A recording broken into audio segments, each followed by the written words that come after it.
좋아요, 구독. 전체적으로 알트코인이 어떤 분위기와 어떤 상황에 있는지를 좀 이해하실 필요가 있겠다, 이렇게 생각을 합니다.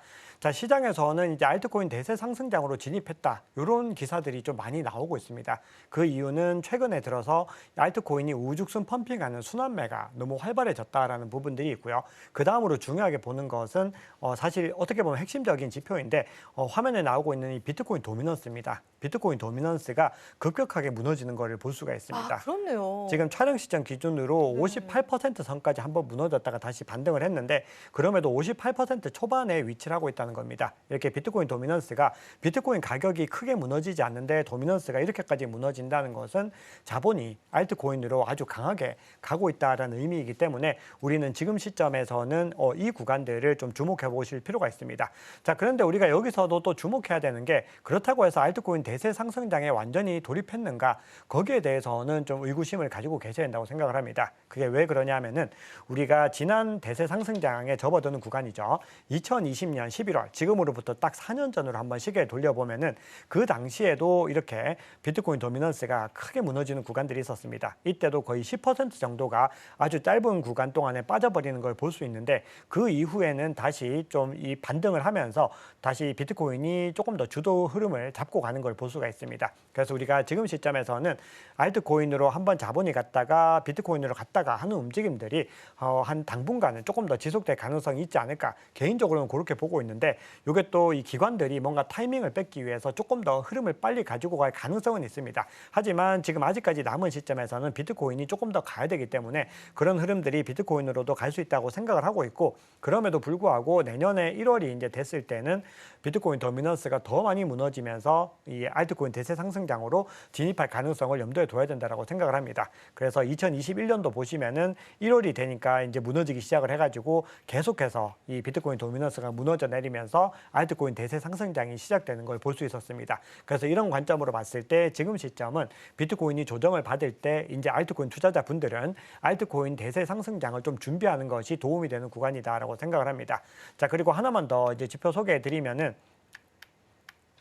기본적으로 알트코인의 어떤 시즌을 의미하는 지표 중에서 알트코인 시즌 인덱스라는 지표가 있습니다. 이 지표가 75를 넘어가면은 알트코인 대세장이고 25 미만으로는 비트코인 대세장입니다. 근데 이 지표가 계속해서 비트코인에 머물러 있다가 최근 들어서 크게 상승을 해서 지금 61까지 올라와 있는 상황입니다. 그만큼 알트코인 대세장으로 더 가까워지고 있기 때문에 우리가 지금 현재 시점은 비트코인도 계속해서 중요하게 조정 구간에서는 모아야 하지만, 더 중심을 가지고 좀 봐야 되는 것은 투자의 관점만으로 봤을 때는 이 알트코인에도 이제는 주목을 해야 되는 시점이다, 이렇게 정리할 수가 있겠습니다.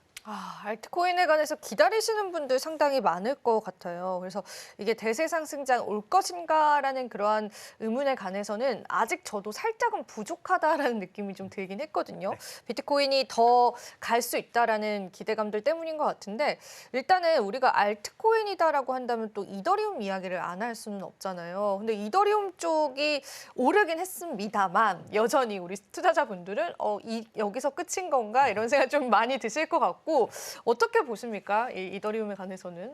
네, 일단 이더리움에 관해서는 여러 가지 좀 복잡한 생각들을 많이들 네. 하게 되는 구간인 것 같습니다. 사실은 이 이더리움이 이제 갈 거라고 생각을 하지만 네. 예전과는 좀 입지가 달라진 부분들을 그러니까요. 좀 짚고 가야 되는데, 이번에도 이제 이더리움이 크게 움직였습니다. 보시면 이더리움의 미결제 약정이 역사상 최고치를 맞아요. 기록을 하면서 크게 올랐고, 그만큼 시장에 관심이 집중되면서 이더리움 가격도 크게 상승을 했는데, 그럼에도 오늘 또 오전에 기사를 보면은 이더리움 고래들이 이더리움을 거래소로 많이 보냈다라는 그런 또 얘기도 온체인 있고요. 지표들이 그렇죠. 나옵니다. 네. 그 얘기는 이 장기 보유 고래들은 이더리움을 오히려 이제 매도하는 움직임들을 더 가지고 가고 있다라는 것이기 때문에 뭔가 전체적인 시그널이 약간 엇갈리는 국면들을 보이고 있다라고 생각을 합니다. 이 물량 자체가 많은 거래량의 대부분이 민코인에 좀 집중이 되고 있다라는 부분들이 있죠. 그래서 우리가 하나의 장단점들을 가지고 있는데, 그럼에도 우리가 이 수치상으로 봤을 때는 솔라나가 이더리움 대비로는 펀더멘털의 우위를 가지고 가고 있다라는 거고요.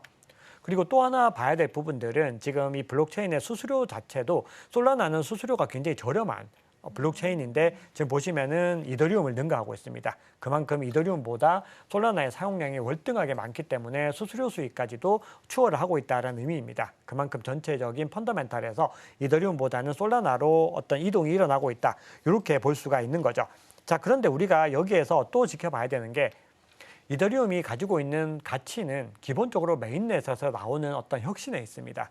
그런데 이더리움도 스스로를 울트라 사운드 머니라고 부르면서 이 가치 저장 수단으로서 어떤 자산으로서의 가치가 높다라고 얘기를 합니다. 왜냐하면은 이 이더리움 네트워크도 계속해서 사용량이 늘어나면 소각이 늘어나면서 이 물량을 갖다 줄이게 됩니다. 즉 이더리움이 무한 발행이지만 그럼에도 굉장히 많은 물량들이 소각이 되면서 오히려 디플레이션적인 자산으로 들어가야 되는데 지금 한번 살펴보시면은 다시 또 인플레이션으로 늘어나는 움직임들을 보이고 있는 거죠. 그래서 시장에서는 이더리움이 뭔가 상승의 추세를 가지고는 가고 있지만 아직까지는 뭔가 펀더멘탈적으로 좀 애매하지 않나라는 평가들도 나옵니다.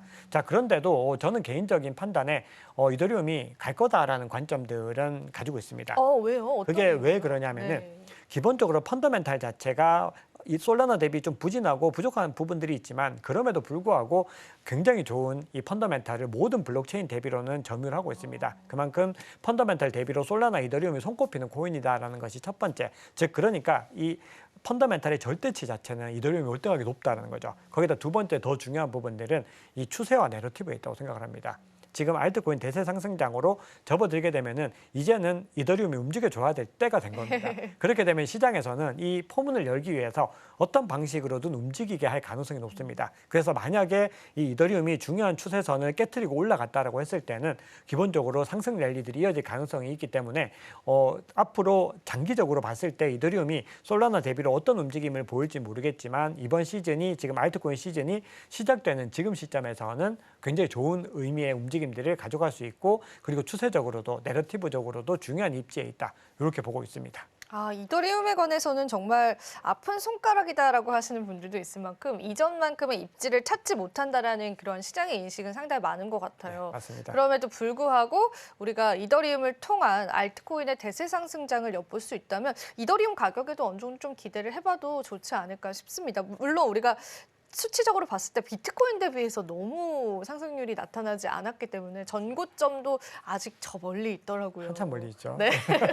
그래서 그런 부분들을 봤을 때는 참 투자자분들은 답답하실 것 같습니다. 그래서 이더리움의 상승과 함께 알트코인 대세장 저희가 시그널들 포착되면요. 함께 여러분들께 공유를 해드리면서 발빠르게 전략 잡을 수 있도록 해드릴게요. 자, 그리고 리플코인 이야기도 살짝 나눠보면 좋을 것 같아요. 일단 리플에 관해서도 상승이 나와줬다가도 좀 주춤하는 흐름들이 좀 나와주고 있는데 리플 쪽에 관한 또 다른 호재 소식들은 없을까요, 작가님?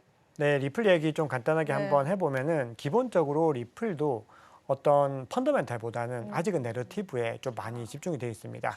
자, 이더리움 관련해서 우리 아픈 손가락 얘기 조금만 네, 이제 더 덧붙여서 할까요? 설명을 해보면은 이더리움 같은 경우는 이제 중장기적인 관점에서는 일단 뭔가 부대낌을 더 가져갈 수가 있는 그런 입지에 있는데 우리가 조금만 더 멀리 한번 살펴봤을 때는 이제 어떤 전통 금융들이 많이 기술적인 금융으로 많이 대체가 되고 있고 실제로 전통 금융들이 또 RWA라든지 디파이와 계속해서 결합을 하고 있는 그런 가운데 있기 때문에 그런 기반의 중심에서 가장 중심을 잡을 수 있는 체인이 어떤 것인가를 좀 생각을 해봤을 때 그리고 트럼프 행정부의 어떤 전체적인 암호화폐 기조가 어떤 프로젝트에 우호적일지 생각을 해보면은 여전히 아직까지는 개인적으로는 이더리움이 좀 힘을 얻을 수 있는 동력들이 많이 남아있다고 생각을 합니다. 물론 솔라나가 굉장히 많이 급부상을 하면서 솔라나 생태계의 디파이 프로젝트들, 좋은 프로젝트들이 많이 생겨나고 있는데 그럼에도 이 전통적으로 더 오랫동안 점유율을 가져갔던 이더리움 생태계의 디파이도 꾸준히 주목해야 되기 때문에 일단 이더리움에 대해서는 뭐 절반 정도의 합격자입니다.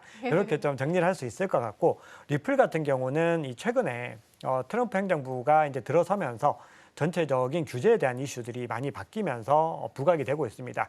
그래서 이 백악관에서 이 크립토 차르를 선정하겠다, 즉 전담 부서를 만들겠다라고 했는데 외신에서는 리플의 CEO인 브래드 갈링하우스가 적임자다, 후보가 될 수 있다 이런 얘기들까지 나오면서 이 리플 투자자들을 좀 흥분을 시키고 있는데요. 거기다가 SEC 위원장이 이제 교체가 되기 때문에 SEC와의 소송이 합의가 될 수 있다 이런 이야기들이 나옵니다. 맞아요. 그렇게 됐을 때는 리플에는 굉장히 좀 날개를 단 듯한 효과를 낼 수가 있기 때문에 우리가 이런 기점에서 봤을 때 리플은 좀 내러티브적으로 좋은 구간에 와 있다 이렇게 볼 수가 있겠습니다. 지금 바로 구독을 눌러보세요. 실시간 경제 뉴스, 투자 전문가들의 다양한 시황과 정확한 분석, 또 알찬 투자 정보까지 신뢰할 수 있는 저희 서울경제TV와 함께하세요.